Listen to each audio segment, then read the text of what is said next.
Ok, bueno, listo. Entonces, ahora Francisco y yo vamos a encargarnos de la parte de la charla referente a fisiología cardíaca. Bueno, antes de entrar puntualmente en nuestro tema, nuestra compañera lo último que de pronto mencionó, pero faltó por definir, fue lo del sistema de conducción, que ahí más o menos le escuché que lo mencionó. Entonces, pues vamos a definirlo un poquito antes de empezar con la fisiología para hacer como pues la correlación, ¿cierto? Pasa a la siguiente, por favor. Bueno, los temas que vamos a tratar ahora, pues principalmente va a ser la anatomía fisiológica cardíaca, para hacer esta correlación entre la exposición de nuestra compañera y los temas que vamos a tocar.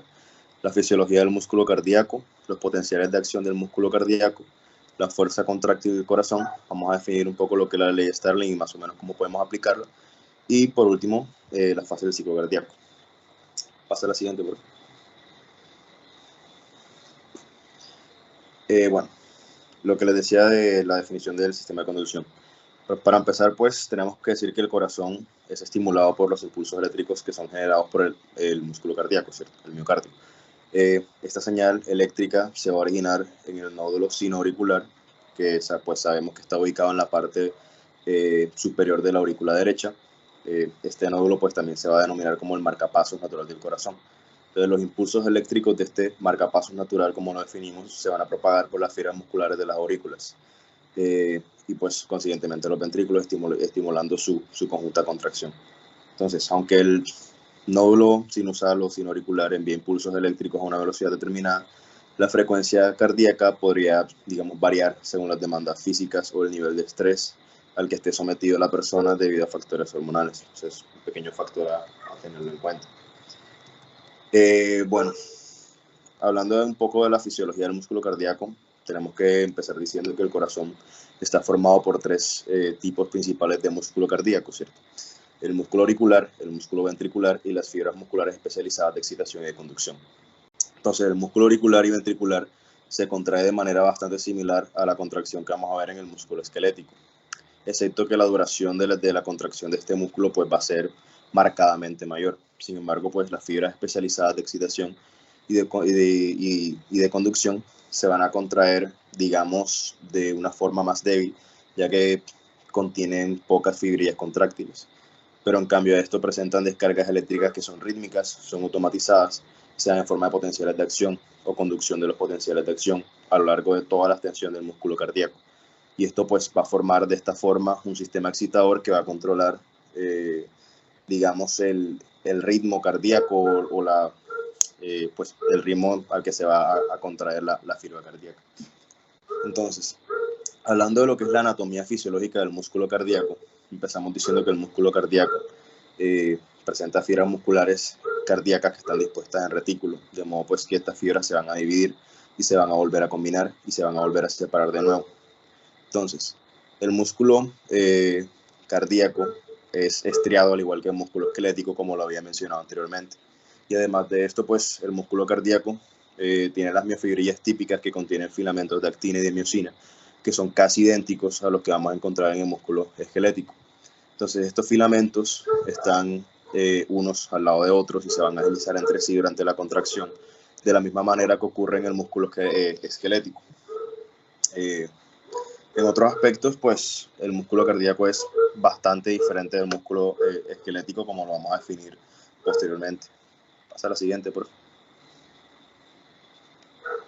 Bueno, antes de pasar a hablar del músculo cardíaco y como se incita en su estructura, pues aquí haciendo un pequeño recorderis del recubrimiento del músculo cardíaco.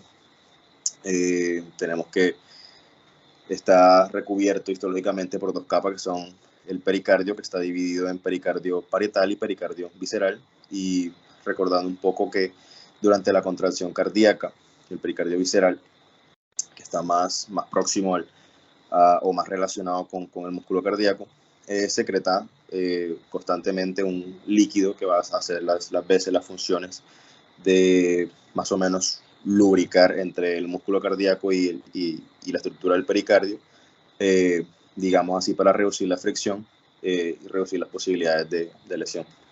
Pasa a la siguiente, por favor. Bueno, Continuando con lo que es la anatomía fisiológica del músculo cardíaco, aquí en la imagen que tenemos en pantalla, lo que estamos es definiendo el músculo cardíaco como sin sitio. Bueno, aquí decimos que en el músculo cardíaco vamos a tener ciertas estructuras que atraviesan las fibras musculares cardíacas de lo que vamos a denominar como discos intercalados, que si observan aquí la figura son más o menos esas estructuras marrones o de pronto un poquito más oscuras que observamos entre las fibras que le están, digamos que, atravesando. Entonces, ¿qué son estos? Son realmente membranas celulares que van a separar las células musculares cardíacas individuales entre sí. Entonces, ¿qué quiere decir esto? Quiere decir que las fibras musculares cardíacas están formadas por muchas células individuales conectadas en serie y en paralelo. Entonces, en cada uno de estos discos intercalados, las membranas celulares se van a fusionar entre sí, de tal forma que van a formar lo que denominamos como uniones comunicantes o uniones en hendiduras. Entonces, estas uniones van a ser permeables y van a permitir una rápida difusión. Entonces, por lo tanto, desde un punto de vista funcional, los iones que se mueven de pronto con facilidad en el líquido intracelular a lo largo de este eje, de las uniones comunicantes, van a moverse más fácilmente a lo largo de toda la estructura de la célula cardíaca, que pues, como ya sabemos, es digamos que por definirlo así, un entretejido de células individuales que forman una sola estructura a lo largo de todo el músculo. Bueno, por lo tanto, el músculo cardíaco, debido a esta intervención de las uniones comunicantes, lo definimos como un sinsitio de muchas células musculares cardíacas, en el que las células van a estar interconectadas entre sí, que cuando una de ellas se excita, el potencial de acción va a propagarse a todas, que son consecuentes a ellas. Entonces se va a propagar de una célula a otra a través de las interconexiones que vemos en pantalla. Entonces el corazón realmente está formado por dos tipos de este sinsitio, ¿cierto? El sinsitio auricular, que forma parte de las paredes de las dos aurículas, y el sinsitio ventricular, que forma las paredes de los ventrículos. Entonces las aurículas están separadas de los ventrículos por un tejido fibroso que va a rodear las aberturas de las válvulas aurículo-ventriculares, entre las aurículas y los ventrículos. Entonces normalmente los potenciales no se conducen desde el sinsitio auricular hacia el sinsitio ventricular directamente, sino que por el contrario son conducidos por medio de un sistema de conducción especializado denominado como haz auriculoventricular, que pues dicho, definiendo de alguna forma, sería como un fascículo de fibras,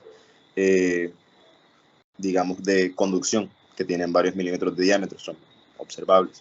Entonces, esta división del músculo del corazón en dos sitios funcionales nos va a permitir que las células, que las aurículas se contraigan en un pequeño intervalo antes que la contracción de las células de los ventrículos. Entonces, esto es importante en la eficacia del bombeo del corazón. Pasa a la siguiente, por favor. Bueno, definiendo los potenciales de acción en el músculo cardíaco, tenemos que el potencial de acción que se registra en una fibra muscular ventricular, que pues podemos observar en la gráfica que está en pantalla, decimos que es en promedio de aproximadamente 105 milivoltios. Entonces, lo que significa que el potencial intracelular aumenta desde un valor bastante negativo, que en promedio decimos que es alrededor de menos 85 milivoltios, entre cada latido hasta un valor ligeramente positivo, que es de aproximadamente más 20 milivoltios. Y esto se repite durante cada latido del corazón. Entonces, después de la espiga inicial, la membrana va a permanecer despolarizada durante un aproximado de 0.2 segundos. Entonces, aquí vamos a observar lo que se conoce como la etapa MZ, tal como la vemos descrita en la figura. Entonces, esta etapa MZ va a estar seguida de una repolarización súbita. Entonces, la presencia de esta etapa MZ en el potencial de acción, ¿cómo se va a ver reflejada? Que vamos a ver a partir de ella. Vamos a ver que la contracción ventricular, debido a la presencia de esta etapa, va a durar hasta 15 veces más en el músculo cardíaco que en el músculo esquelético. Entonces, esta es una de los factores que tenemos que tener en cuenta a la hora de, digamos, definir y diferenciar el por qué es diferente el potencial de acción en las células cardíacas, en el sitio cardíaco, que en el músculo esquelético. Es aquí donde tenemos que decir que en el músculo esquelético no está presente esta etapa, entonces esto hace que digamos que se potencie en el músculo cardíaco esta contracción por esta etapa a la hora de darse la repolarización de la membrana, ya que es una repolarización súbita, bastante brusca, por definirlo de alguna manera. Entonces, ¿qué va a producir el potencial de acción prolongado y la meseta? Pues digamos que al menos dos diferencias importantes vamos a sacar entre las propiedades de la membrana del músculo cardíaco y esquelético, que son responsables del potencial de acción prolongado y meseta en el músculo cardíaco. Entonces, primero, el potencial de acción del músculo esquelético va a estar producido casi que por completo por la apertura súbita de grandes números de los denominados canales rápidos de sodio, que pues también están presentes en el músculo cardíaco, pero vamos a definirlos cada uno ahorita más adelante. Estos canales rápidos de sodio van a permitir que grandes cantidades de iones de sodio entren a la fibra muscular esquelética desde el líquido extracelular. Entonces, como lo mencioné, estos canales se le denominan rápidos porque permanecen abiertos solo algunas milésimas de segundo y después se cierran de forma súbita. Entonces, al final de este cierre se produce la repolarización y el potencial de acción termina, digamos, en otra milésima de segundo aproximadamente. Entonces, en el músculo cardíaco, el potencial de acción está producido por la apertura de dos tipos de canales. Los primeros tipos de canales, pasa a la siguiente, por favor. Los primeros tipos de canales son estos mismos canales rápidos de sodio que vamos a observar en el músculo esquelético. Los segundos tipos de canales van a ser una población completamente distinta de canales que vamos a definir como canales lentos de calcio, que también se denominan canales de calcio-sodio. Pasa a la siguiente, José, por favor. La anterior a esa, que creo que hay una entre esa y la otra. Esa. Bueno, aquí como vemos en pantalla, repito, hay una población completamente diferente de canales que vamos a denominar como canales de calcio-sodio. Son, digamos, por decirlo de una forma un tanto coloquial, canales lentos de calcio, ¿cierto? Entonces, esta segunda población de canales difiere o se diferencia de los canales rápidos de sodio en que pues se van a abrir con mayor lentitud, ¿cierto? Y esto pues va a ser incluso más importante que los anteriores, ya que van a permanecer abiertos durante varias décimas de segundo. Entonces, durante este tiempo fluye una gran cantidad de iones, tanto de calcio como de sodio, a través de estos canales hacia el interior de la fibra muscular cardíaca. Y esto pues hace que se mantenga un periodo prolongado de despolarización. Y esto pues consiguiente a ello va a dar lugar a una meseta, al periodo de meseta en el potencial de acción. Entonces, además de esto, los iones de calcio que entran durante esta fase de meseta activan el proceso contráctil del músculo. Mientras que los iones de calcio que producen la contracción del músculo esquelético pues proceden del retículo sarcoplásmico intracelular, como lo había mencionado anteriormente. Bueno, antes de pasar a hablar un poquito de la ley de Frank-Starling, quería definir un poquito sobre lo que es el periodo refractario del músculo cardíaco, que también de pronto es una diferencia marcada aquí. Entonces, decimos que el músculo cardíaco, pues al igual que todos los tejidos excitables, es refractario a que haya una reestimulación durante el potencial de acción, ¿cierto? Entonces, por lo tanto, el periodo refractario en el corazón va a ser ese intervalo de tiempo durante el cual un impulso cardíaco normal no puede reexcitar una zona que ya ha sido excitada por el músculo cardíaco. Entonces, este periodo refractario normal del ventrículo es de aproximadamente 0.25 a 0.30 segundos, si no estoy mal, que pues más o menos aproximadamente es la duración la duración del potencial de acción aproximadamente la duración del periodo de meseta del potencial de acción prolongado. Entonces, va a haber un periodo refractario que va a ser relativo, adicionalmente, que es de aproximadamente 0.5 segundos más, durante el cual es, digamos, más difícil de lo normal reexcitar el músculo. Pero sin embargo, pues se puede excitar con una señal bastante intensa, como se muestra, por ejemplo, en los casos de contracción prematura temprana, como por ejemplo el periodo refractario del músculo auricular, que es mucho más corto que el de los ventrículos. Aquí vamos a ver una diferencia de más o menos 0.15 segundos para las aurículas en comparación con 0.25 a 0.30 segundos para los ventrículos. Pasa a la siguiente, por favor.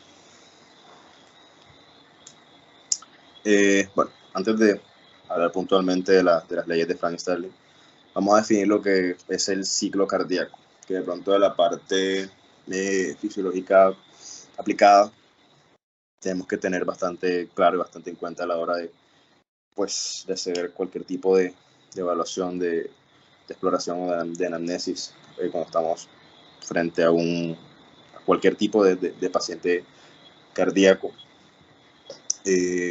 cualquier tipo de paciente en general, de hecho, o sea, en la exploración básica. Bueno, vamos a definir lo que es el ciclo cardíaco. Digamos que los fenómenos cardíacos que se producen, digamos que desde el comienzo de un latido cardíaco hasta el comienzo del siguiente, es lo que vamos a denominar como ciclo cardíaco completo. Entonces, cada ciclo es iniciado por la generación espontánea de un potencial de acción en el nódulo sinusal que pues mencioné anteriormente.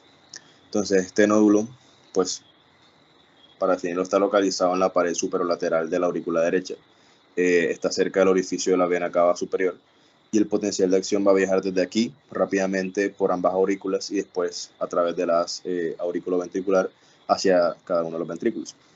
Entonces, debido a esta disposición especial del sistema de conducción desde las aurículas hacia los ventrículos, va a haber un retraso de más o menos 0.1 segundos durante el paso del impulso cardíaco desde las aurículas hasta los ventrículos. Entonces, esto nos va a permitir que las aurículas se contraigan antes de que se dé la contracción ventricular. Entonces, de esta forma se bombea la sangre hacia los ventrículos antes de que comience la contracción ventricular, que es más brusca. Entonces, por lo tanto, las aurículas, digamos que actúan como bombas de cebado para los ventrículos, y los ventrículos a su vez van a proporcionar la principal fuente de potencia para mover la sangre a través del sistema vascular. Entonces, cada latido del corazón lleva consigo una secuencia de eventos que en conjunto van a formar todo lo que definimos como ciclo cardíaco. Y este consta principalmente de 3 etapas, que son la sístole atrial o auricular, la sístole ventricular y la diástole. Entonces, el ciclo cardíaco hace que el corazón alterne entre una contracción y una relajación aproximadamente 72 veces por minuto. Esto es, digamos, un valor medio que puede variar entre 60 hasta 100, que es lo considerado como normal. Pero pues tomando el promedio de 72, decimos entonces que el ciclo cardíaco va a tardar aproximadamente 0.8 segundos, tomando este valor como promedio de referencia. Entonces, para que exista paso de sangre de una cavidad a otra del corazón, la presión de la cavidad impulsora tiene que ser mayor que la de la cavidad receptora, ¿cierto? Entonces decimos a partir de esto que durante la sístole auricular las aurículas se van a contraer, van a proyectar la sangre hacia los ventrículos. Y si bien este paso de sangre es esencialmente pasivo, por lo que la contracción auricular digamos que participa poco en condiciones de reposo, pues sí va a cobrar importancia durante el ejercicio físico. Entonces, una vez que la sangre ha sido expulsada de las aurículas, las válvulas atrioventriculares entre las aurículas y los ventrículos se van a cerrar. Entonces, esto va a evitar que se dé un reflujo de la sangre hacia las aurículas. Y el cierre de estas válvulas produce el sonido, digamos, que relacionamos más con el latido del corazón, que dura aproximadamente 0.1 segundos. Entonces, en este momento, el volumen ventricular lo vamos a definir como máximo, denominándose como volumen de fin de la diástole o volumen telediastólico. Bueno, la sístole ventricular va a implicar entonces la contracción de los ventrículos impulsando sangre hacia todo el aparato circulatorio. Entonces, en esta fase se va a contraer primeramente la pared del ventrículo sin que haya paso de sangre, ya que hay que vencer la elevada presión de la aorta o de la arteria pulmonar. Entonces, cuando esto se produzca, va a tener lugar la eyección de la sangre, la cual pues va a ocurrir en 2 fases, una rápida y una lenta. Entonces, una vez que la sangre va a ser expulsada, las 2 válvulas sigmoides, es decir, las aórticas, la válvula pulmonar en la derecha y la válvula aórtica en la izquierda se van a cerrar. Y todo este proceso dura aproximadamente 0.3 segundos. Entonces aquí hay que decir que los ventrículos nunca se vacían del todo y que siempre va a quedar, digamos, un volumen residual de sangre que vamos a definir como volumen de fin de sístole o volumen telesistólico. Entonces, por último, la diástole es simplemente el proceso de relajación en la que no hay contracción ni auricular ni ventricular de todas las partes del corazón para permitir pues el nuevo llenado, la nueva llegada de sangre, que dura aproximadamente 0.4 segundos. Entonces, a lo largo de todo el proceso se pueden escuchar 2 ruidos normales cardíacos. El primer ruido cardíaco es el definido como el cierre de la válvula tricúspide mitral, que deben ser simultáneos. Y el segundo ruido cardíaco, el cierre de las válvulas sigmoideas, que son la pulmonar y la aórtica. Entonces, ambos ruidos se producen debido al cierre súbito, rápido, digamos, de estas válvulas. Sin embargo, pues no es el cierre realmente lo que produce el ruido, sino, digamos, ese pequeño volumen de sangre, digamos que, no digamos que refluye, digamos que más o menos salta, por decirlo de alguna manera. Ese pequeño volumen de sangre que queda ahí y que se devuelve justo en el momento en que se produce el cierre. Entonces, esto, junto con la vibración de las paredes del corazón y los vasos cercanos, es lo que nos produce realmente lo que nosotros ocultamos. Entonces, la propagación de esta vibración da como resultado esta capacidad de identificar estos sonidos. Entonces, este mismo movimiento decimos que se produce alrededor de unas 70 a 80 veces por minuto en promedio.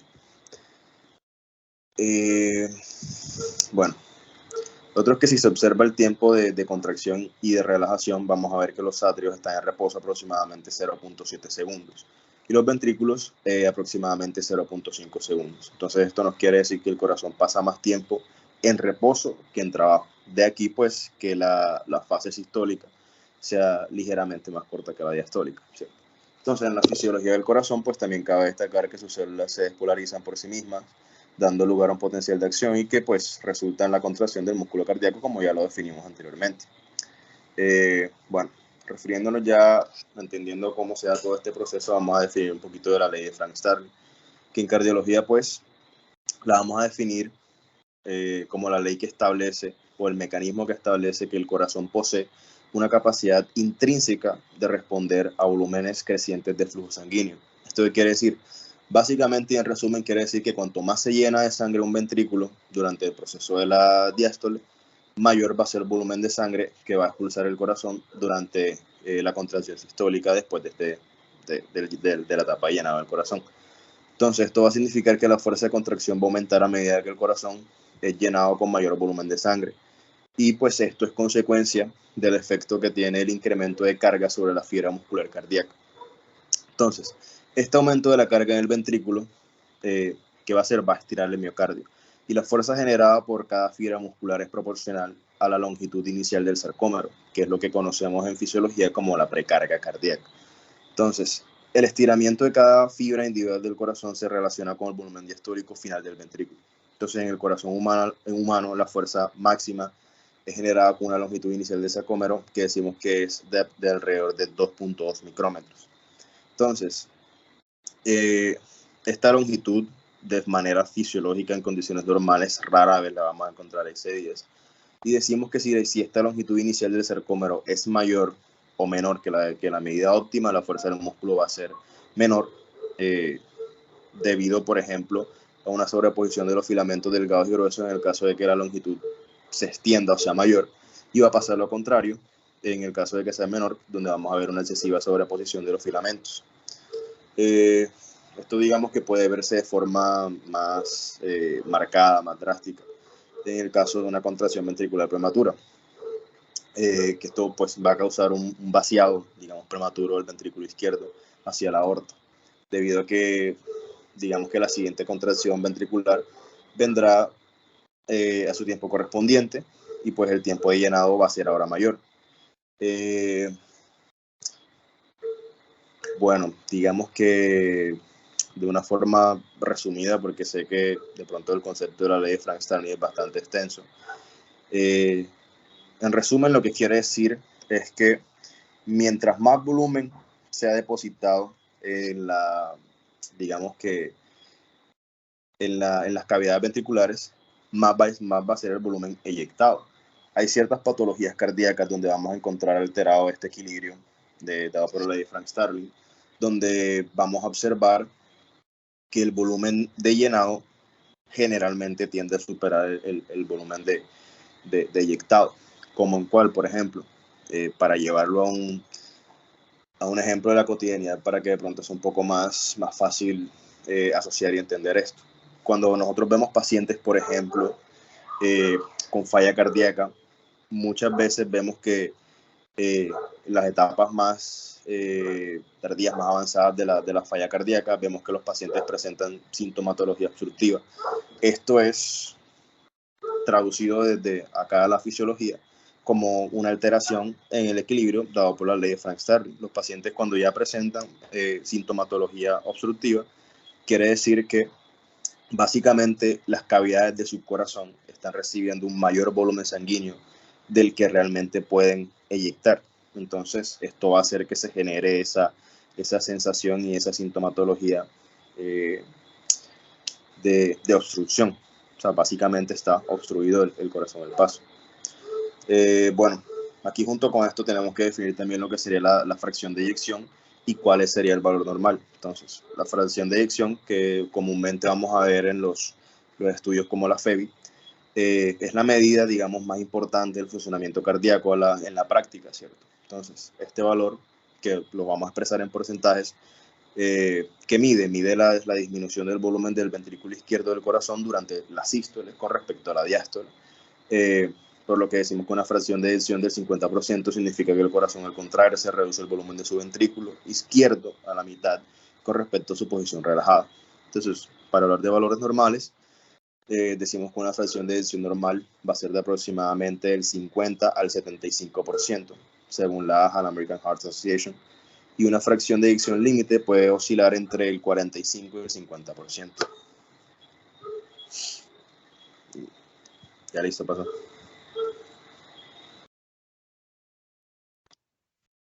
Buenas noches, doctores, doctoras.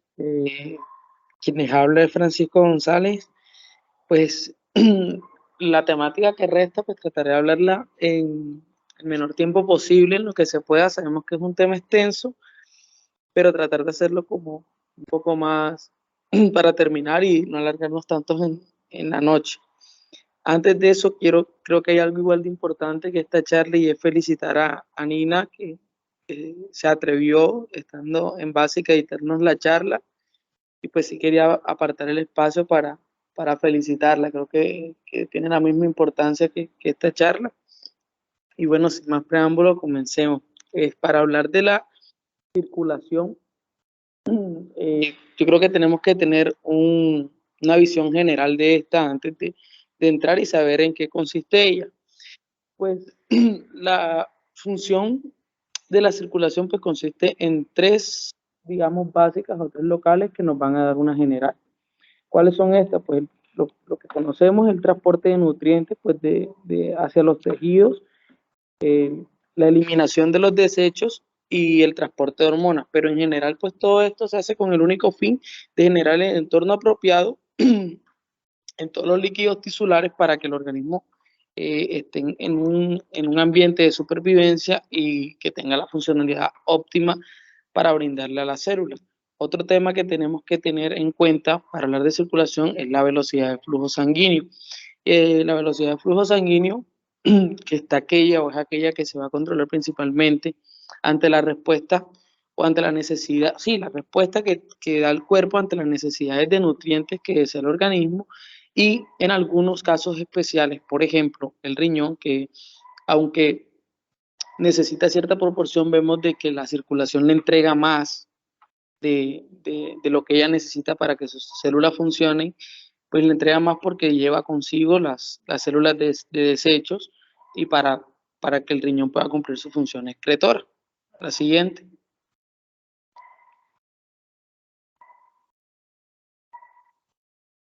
Bueno, hablando de las características físicas de la circulación, yo creo que ya hemos hablado mucho en todo lo que era la charla en anatomía y la fisiología que nos comentó Jorge, en lo que es circulación sistémica y circulación pulmonar, pero sí quería brindar unos porcentajes que nos van a servir más adelante, porque ya sabemos que la circulación sistémica es toda esta que pues va hacia pues toda a todo el, pues sí, hacia todo el cuerpo, exceptuando pulmones, digamos, y pues la pulmonar la que va dirigido más que todo a pulmones. Y en esta circulación sistémica ocupa el 84% pues, de todo el volumen de la sangre, y pues la restante la ocupa la pulmonar, que es el 16%. De este 84%, que es el que quiero que de pronto hagamos más énfasis, vamos a tener un 64% que se encuentra en las venas, un 13% en las arterias, y bueno, ya tenemos que los otros se reparten entre arteriolas, perdón, capilares sistémicos, y el corazón, que contiene pues, un 7%. Esto con que, también haciendo una anotación de que, mire que los capilares sistémicos, pues solo ocupan, y no solo ellos, sino compartiendo con las arterias, aún más impresionante, un 7%. Entonces, sabiendo de que en la circulación lo más importante que se da es esa difusión de sustancias que entran y salen de la sangre hacia los tejidos, pues se, se hace pensar de lo impresionante de la capacidad que tienen estos pequeños pasitos para pues, presentar su función y en el tiempo en que lo hacen. Pues es otra cosa que tenemos que mencionar es el tiempo en el cual lo hacen, porque nosotros tenemos que entender que si mi corazón izquierdo, por ejemplo, de mi ventrículo izquierdo, sale una cantidad de sangre en lo que va el ciclo cardíaco, pues esa misma cantidad de sangre debería regresar eh, a mi aurícula derecha, pues por vía venosa. Entonces, en cómo toda esa cantidad de sangre es capaz de pasar por los capilares. Y bueno, también lo podemos decir de que esto se compensa porque los capilares son están en mayor cantidad que lo que son las arteriolas, las arterias y todo esto. Sin embargo, no la importancia, o bueno, la fisiología de esto no está en la cantidad, sino más bien en la rapidez en lo que pasa esto. Entonces, entender de que siendo tan pequeños y aún con poros, bueno, que es lo que los caracteriza a ellos, que aun siendo tan pequeño y en la velocidad en la cual transcurre la sangre por ahí, pues la circulación es capaz por medio físico de brindarle unos nutrientes y recoger los desechos en el intercambio que se da entre el tejido y los vasos. La siguiente. Para entender la fisiología cardíaca o la fisiología cardiovascular, o más que todo la circulatoria, que es la que estoy tratando yo, pues tenemos que conocer, estamos hablando de qué consiste o qué tienen y qué conforma este sistema vascular y qué características tienen. Entonces va a estar constituido por arterias, arteriolas, capilares, vénulas y venas. Bueno, las arterias pues son aquellas que llevan sangre con alta presión hacia los tejidos.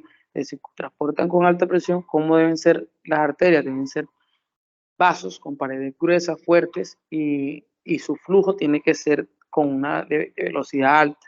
Luego tenemos las arteriolas, que son las ramas que se subdividen de las arterias, son ramas más pequeñas, y esto lo que hace es controlar, digamos, los conductos capilares. Pero más adelante, cuando hable de flujo y del mantenimiento del flujo, van a ver lo importante que son estas. Hasta por el momento no quiero extenderme.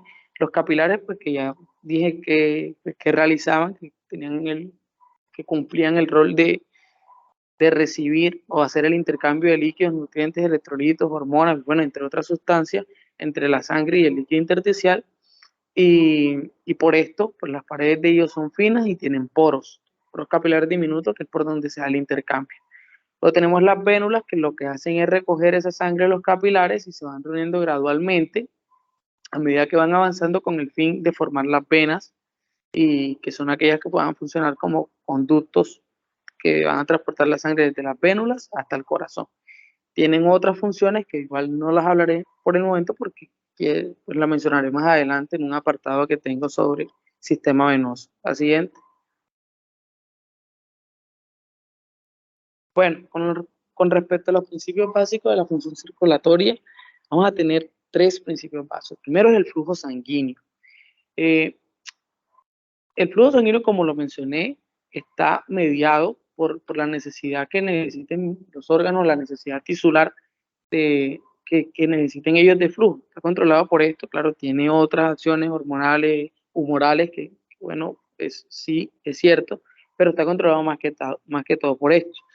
La curiosidad, o lo que nosotros tenemos que tener claro, que nos llame la atención cuando hablemos de flujo sanguíneo, es que el flujo sanguíneo es capaz de en, en, es capaz de superar hasta el 20-30%, 20 o 30 veces, perdón, lo que es su nivel de reposo. Y nosotros nos preguntamos, cómo el flujo sanguíneo puede aumentar 20, 30 veces si el gasto cardíaco no es capaz de aumentar hasta más de 7 veces. De hecho, de 4 a 7 veces es la máxima cantidad de que un gasto cardíaco se puede aumentar. Entonces, esto se basa, o lo que pasa aquí es que el flujo sanguíneo, cuando se regula, cuando aumenta de esta forma, es porque cada microvasculatura de su propio tejido va a vigilar cuántas necesidades necesite pues ese territorio que vigila, por decirlo de alguna forma. Entonces, si mi riñón está necesitando oxígeno, nutrientes, y bueno, para plantear un ejemplo, no es el gasto cardíaco el que me va a suplir esas necesidades, me la va a suplir el flujo sanguíneo propio de ese, de ese sitio, o sea, el riñón, hablando o de la circulación renal. Entonces, la importancia que tiene el flujo, además de esto, pues hablar de que tiene control nervioso, a nivel del sistema nervioso central, tiene control hormonal, tiene control humoral y además del control que mencioné principalmente, que es el flujo sanguíneo tisular. Hablando del gasto cardíaco, pues ya Jorge lo comentó espectacularmente, pero básicamente es la suma de todos los flujos locales de los tejidos. Prácticamente él es autónomo, se vale por sí mismo, sin embargo, a veces necesita ayuda en forma de señales nerviosas que pues hagan aumentar o disminuir las cantidades necesarias para dar un adecuado flujo sanguíneo. Y por último tenemos la presión arterial, o más bien, hablando de los principios básicos de la función circulatoria, la regulación de la presión arterial. Este es principalmente independiente, está dado más que todo por el endotelio, sin embargo también necesita ciertas ayudas por señales nerviosas y pues todo esto.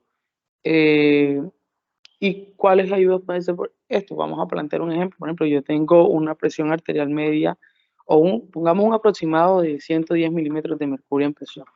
Y si llega a disminuir considerablemente, pues yo voy a desarrollar ciertos reflejos nerviosos, entonces que van a hacer aumentar tres cosas, dos principalmente y una que pues, en poco menos. La primera es el aumento de la fuerza de la bomba cardíaca, la provocación de la contracción de los grandes reservorios venosos, que más adelante le comentaré por qué es esto, y la constricción generalizada de las arteriolas en diferentes tejidos.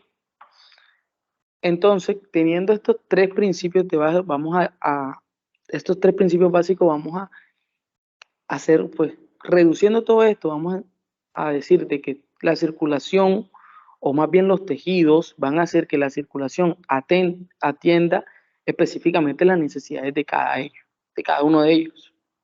La siguiente.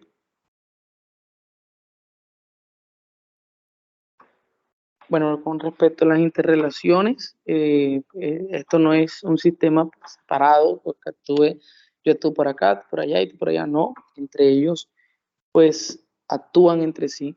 Y digamos que lo que ellos más afectan en sí es el flujo sanguíneo. Bueno, digamos que es la variable que se va a descubrir, o no trata de descubrir, sino es como a la que da respuesta los diferentes, diferentes interrelaciones, por ejemplo, con presión y resistencia, que es a lo que voy.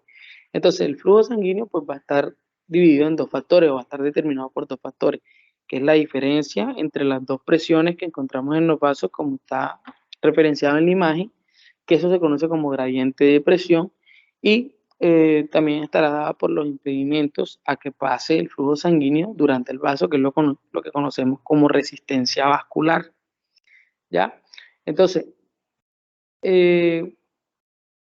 antes de pronto explicar la ecuación y todo esto, que es lo importante aquí, pues hablar un poco de qué es el flujo sanguíneo. El flujo sanguíneo es la cantidad de sangre que atraviesa desde un punto de circulación a otro punto en un determinado tiempo.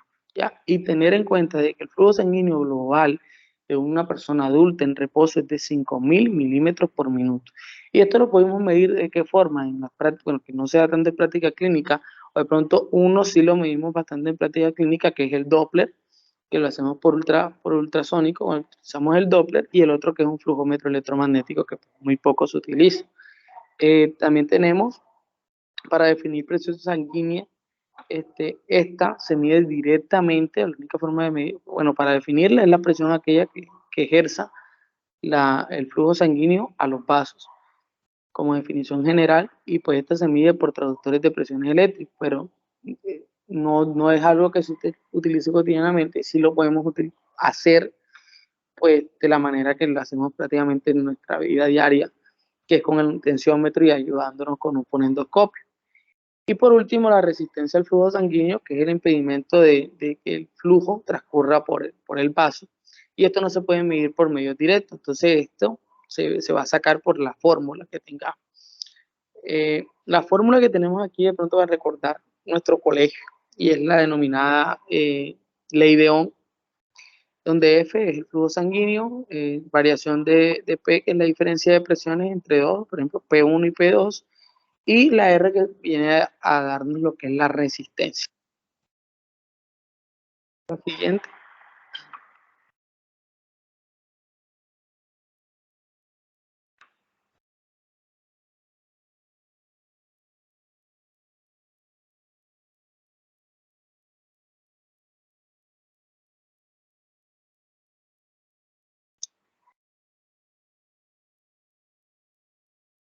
¿Me escuchan?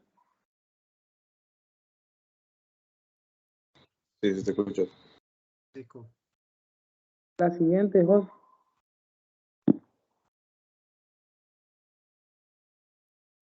Bueno, ahora estoy entrando de pronto lo que nos gusta más. Y bueno, para entender estas gráficas, vamos a tener un principio básico de que son las pulsaciones de la presión arterial. Pues cada latido, si cada latido, cada contracción cardíaca va a generar un impulso de sangre que va a llenar las arterias.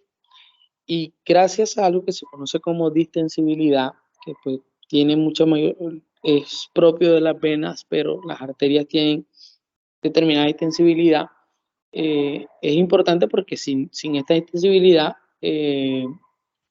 digamos de que la sangre solo podría fluir en nuestro cuerpo en sístole, ¿ya? Sea la contracción, y pues sería prácticamente como, digamos, un tubo de PVC, por ejemplo, que si pasamos agua, pues por ahí va a pasar, y solo en sístole, y si dejamos de pasar agua, pues va a dejar de pasar.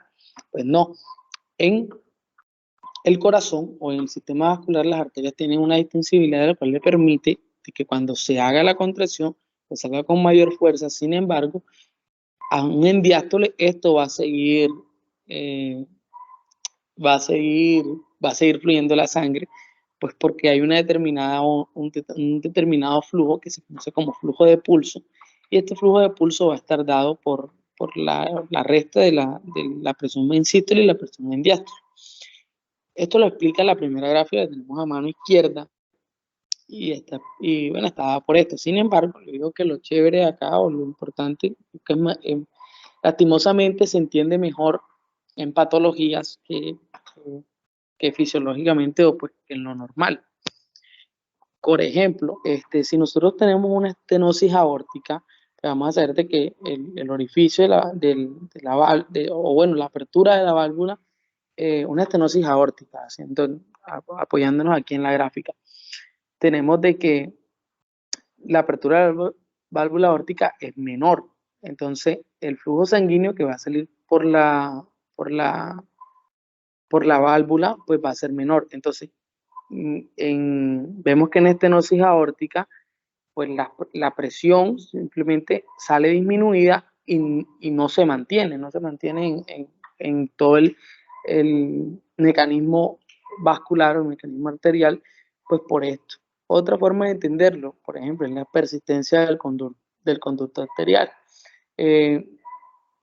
Cuando el corazón bombea, hay una mitad, bueno, no digamos mitad porque no se sabe ciencia cierta, pero sí hay una parte que se va a regresar, ¿cierto? Entonces, esa sangre que pues, regresa a los vasos pulmonares hace que la presión diastólica pues, disminuya antes de que se dé el respectivo latido cardíaco. Entonces, miren cómo se ve la presión en un conducto arterioso persistente, pues está aumentada en los vasos.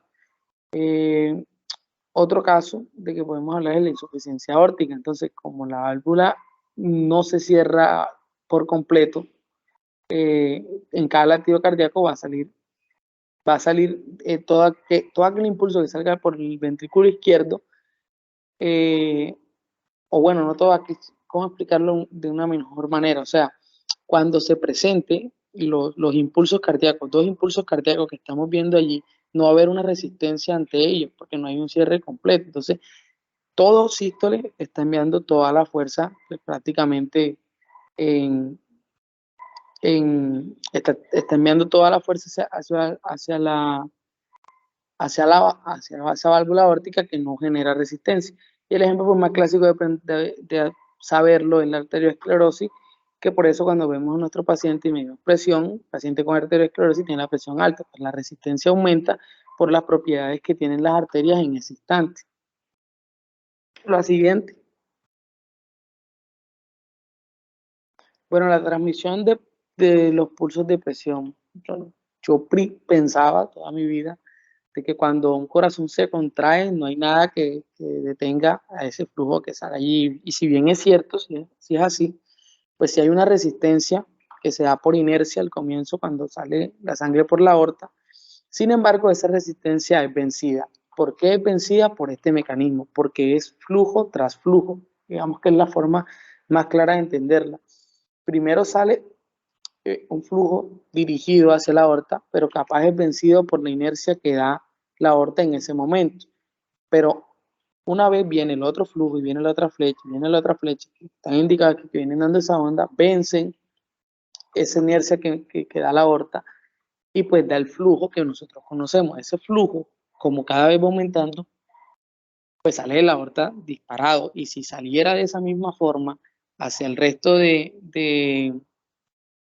por ejemplo, saliera de esa misma forma la arteriola, que aunque bien tiene, o a las arterias más pequeñas, a las arteriolas, incluso a los capilares, y saliera con esa fuerza, pues no, digamos, no serían funcionales, o bien tenderían a hacer un aumento en la presión de que pues, no sería beneficiario en esto.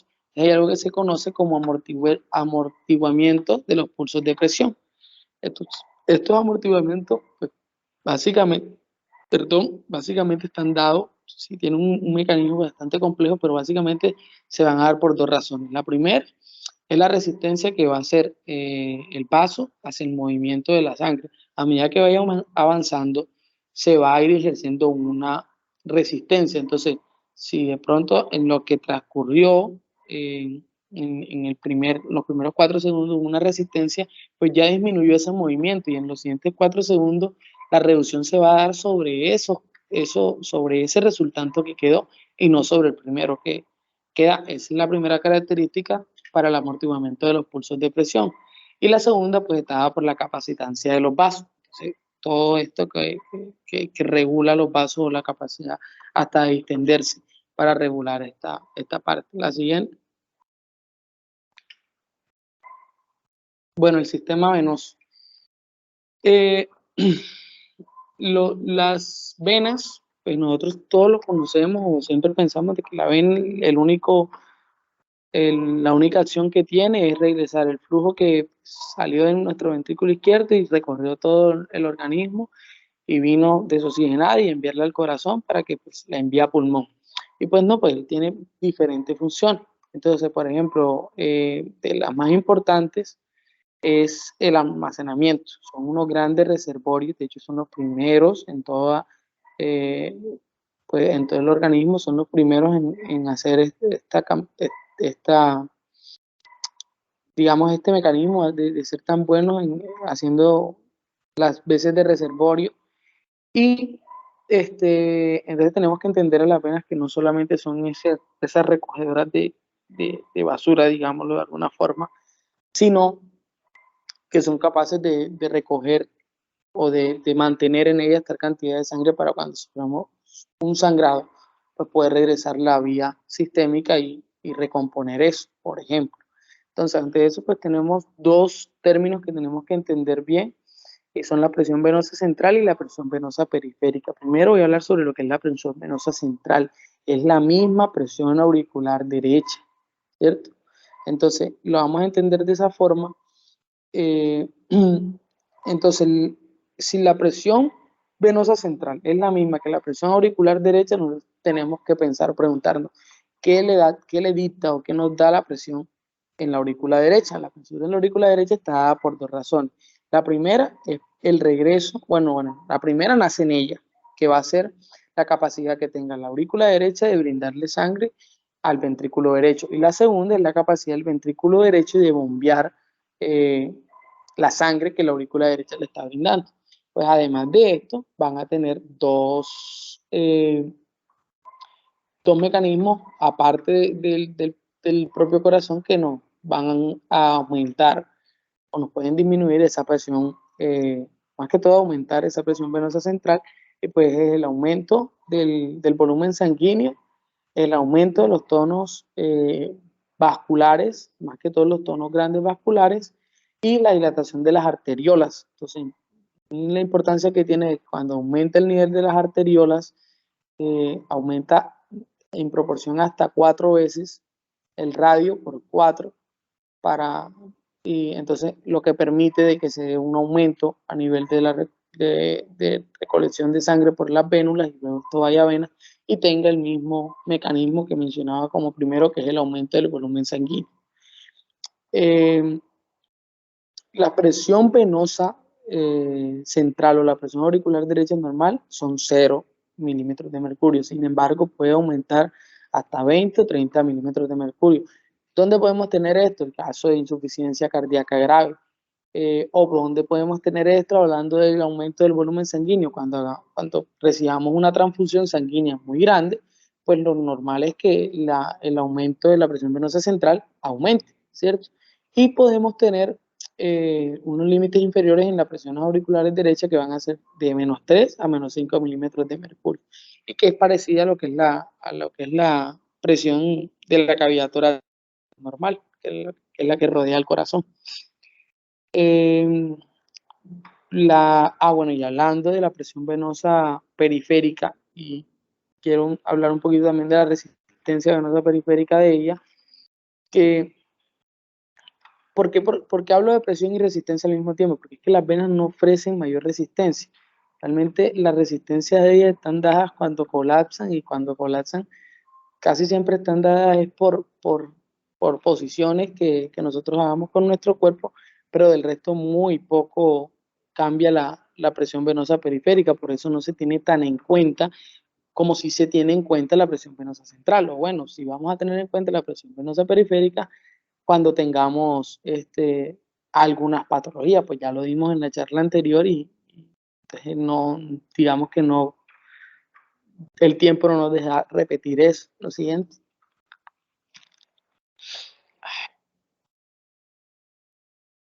Bueno, la resistencia venosa y la presión gravitacional, lo que mencionaba de la resistencia venosa, aquí es la imagen que tenemos a la derecha, no la que tenemos a la izquierda. Era lo que decía, cuando hay resistencia venosa periférica está por digamos que por posiciones del cuerpo que tengamos. Por ejemplo, la presión a nivel torácico es menos 4, pero en la zona axilar, en las venas axilares, la presión ahí aumenta, pero es porque nosotros tenemos el brazo, normalmente lo tenemos cerrado y hace un colapso en ese punto, el mismo colapso que se puede realizar en costilla o en el cuello a causa de la presión atmosférica, que son situaciones normales. Y con respecto a la presión gravitacional, este está dado para reconocer los aumentos de presión. Nosotros siempre decimos de que la presión venosa es 0. Sí, es 0 a nivel cardíaco, pero a nivel, digamos que en las venas más profundas o digamos inferiores, de los miembros inferiores, ya la presión aumenta. Y lo que quiero tener claro y que tengamos en esta gráfica es que esto no es que la presión a nivel de los pies o a nivel de pierna o a nivel de mano, que a nivel de mano no pensar que es 35, que a nivel de pierna no pensar que es 40, ni que a nivel de pensar que es 90, no es más 90. Esto quiere decir que si que si yo tengo una presión a nivel cardíaco de 100, a nivel en las piernas, en los pies, voy a tener más 190 milímetros de mercurio. Es la importancia de reconocer esto y pensar en cuando tengamos una insuficiencia cardíaca, sí tenemos que pensar obviamente en cómo resolver ese problema, ya que si resolvemos eso, el resto pues se resolverá, pero también pensar de que hay una afectación en otros lugares donde la presión está siendo aún más grande. Entonces, por eso es que se desprenden algunas de las diferentes patologías a nivel sistémico cuando tenemos una insuficiencia cardíaca. La siguiente. Bueno, y hablando de las válvulas venosas o bombas venosas o bombas venosas, le diría yo, bueno, las venas para poder impulsar la sangre hacia arriba y contrastar toda esta presión, tienen unos mecanismos que son estas válvulas que vemos aquí en pantalla. Están motivadas o están ayudadas por los músculos. Cada vez que el músculo se contrae, por ejemplo, vamos caminando y hace contracción el músculo, los músculos hacen que la vena fluya hacia arriba. Porque digamos que es lo importante, la base de esto. El músculo se puede contraer, sí se contrae, pero la conformación de las válvulas es lo que hace que esto vaya hacia arriba y no vaya hacia abajo o no se quede en el mismo puesto. Entonces, todas van direccionadas a esta misma parte. ¿Cuál es la importancia clínica de una valva venosa? La importancia clínica de una valva venosa, la que vemos con mayor representación, son las varices o estas venas tortuosas que vemos, porque se da un daño valvular, se da mucho en las personas mayores, pues ya por desgaste, o incluso en soldados, en policías que hacen marcha, entonces duran demasiado tiempo de pie, ponen mucho estas valvas, las valvas tienden a desgastarse y por este desgaste pues hacen que la presión, que la sangre no fluya, pues la sangre se acumula en esa vena, se acaba la distensibilidad de la vena, aunque es muy grande, y empieza a generarme esas venas tortuosas que la vemos o la clasificamos cuando la vemos en nuestros pacientes como varices venosas. La siguiente. Bueno, y lo último, aquí para finalizar, ya es bien tarde, por eso le coloqué el hígado ese feliz. eh, pues mencionar de que el reservorio venoso que tiene, que es pues lo más importante, hay 3 reservorios venosos importantes en nuestro cuerpo. Uno es el vaso, otro es el hígado y las venas. Y mencionarle que no hay otra como las venas, le mencioné al comienzo de la charla que era importante saber de que el 64% del 84% que tenemos en nuestra circulación sistémica está en las venas. Por eso es que se lo mencioné, porque la importancia de las venas como reservorio de sangre ante alguna hemorragia que tengamos,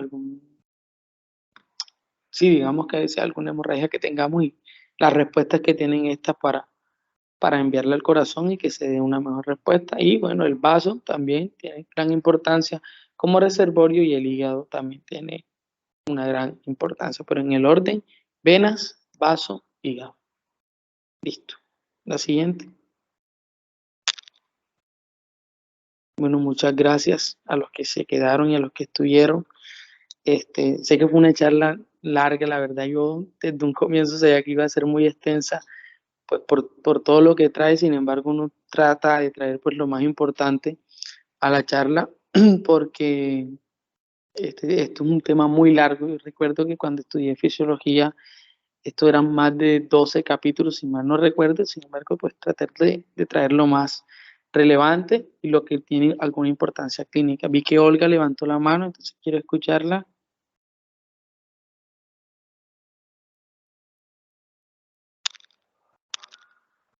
No, tranquilo, fue un error. Ok. Bueno, si tienen alguna pregunta, pues escucha. Isaac, por favor, Isaac, dime tu pregunta. No pregunta, es otro dato para añadir. Y es que era en la contracción cardíaca, el corazón izquierdo, el ventrículo izquierdo, más específicamente, tiene orientaciones en la fibra, ¿sí? Las capas epicárdicas están en dirección levógira, o levógira, no sé dónde es que está la tilde bien, o está en dirección hacia la izquierda. Mientras que las del endocardio, la capa subendocárdica, tienen dirección hacia la derecha. ¿Esto qué quiere decir? Que cuando el ventrículo se contrae, Imaginen que parece que se enroscara. Y eso facilita en la parte de la diástole el llenado más rápido, ¿sí? Él se desenrosca y permite un llenado más rápido. Eso creo que, si no estoy mal, no sé si lo hablaron en anatomía, lo especificaron, pero es un dato muy interesante.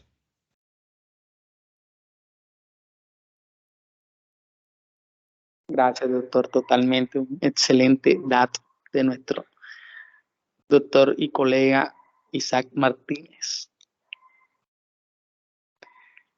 Bueno, no sé si José quiere decir unas palabras para despedir. Por mí, pues esto fue todo. La verdad, mil gracias por quedarse y escuchar esta charla. Yo sé que cansa y mucho más cuando es virtual. Eh, pero bueno, se hizo con la mejor disposición y no sé si José quiere cerrar con algo o Luis quiere cerrar con algo. O si alguno de los líderes quiere mencionar algo. Ok, chicos, no, ya para finalizar, porque ya es bastante tardecito, nos pasamos un poquito de la hora, pero nada, felicitar, estoy completamente agradecido y contento y más que satisfecho con estas charlas, con estos ponentes, desde Nina, pasando por Jorge y Francisco, excelsas charlas, digno del grupo, y nada, les agradezco también a todos ustedes los que están aquí, los espectadores que sigan estando en el grupo, que se animen a participar y tanto como espectadores haciendo preguntas, participando y demás, como si quieren participar como sus compañeros que ya vieron un gran ejemplo el día de hoy, como ponentes. Entonces, nada, cerramos el día de hoy. Les agradezco